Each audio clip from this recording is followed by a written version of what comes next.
ভয় পেয়ে আর না এফআইআর করে যা হবে সামনাসামনি ঈশিতাকে জানিয়ে দিল ফুলকি। ফুলকির আগামী পর্বে কি হতে চলেছে চলুন জানা যাক বন্ধুরা।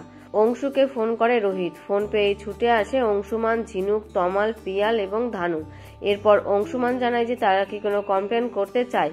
ফুলকি বলে যে তারা আর কোনো কমপ্লেন করবে না। এরপর তারা সবাই বাড়ি ফিরে যায়। এখানে গিয়ে পারো এবং লাবুকে সবটা খুলে বলে।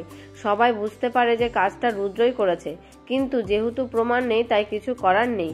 ওইদিকে বড়বাবু সবটা জানিয়ে দেয় ঈশিতা এবং তিওয়ারিকে।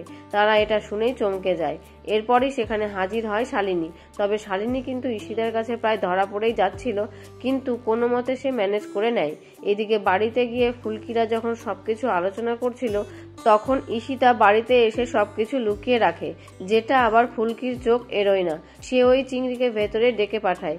চিংড়ি ভেতরে আসতেই সবাই চিংড়িকে চেপে ধরে, আর স্বাভাবিকভাবেই চিংড়ি সবটা অস্বীকার করে যায়। কিন্তু ফুলকি বলে যে কে কি করেছে এবং কে আছে এর পেছনে সবটা আমরা জানি, আর চিংড়ি দিদি তুমিও জানো।